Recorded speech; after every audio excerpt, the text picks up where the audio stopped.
In this module, we're going to explore what's actually in your water and explain why using a water filter is one of the most crucial steps that you can take to protect your health and the health of your family. If you decide you do want to purchase one, we'll teach you how to select the ideal filter tailored to your specific needs. We're going to start with an overview of where our water comes from and what potential contaminants could be lurking in there. Everything from heavy metals like mercury and lead to bacteria and pharmaceutical residues. We'll explain how these contaminants make their way into your water supply and what potential health impacts they could be having on you and your family. Then we're going to delve into why we think a water filter is one of the most essential and important things you can invest in.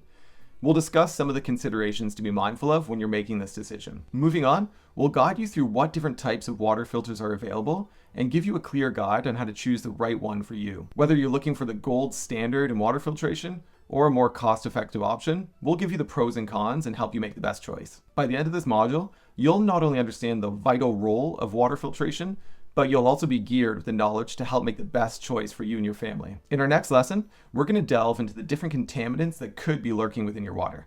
So let's get started.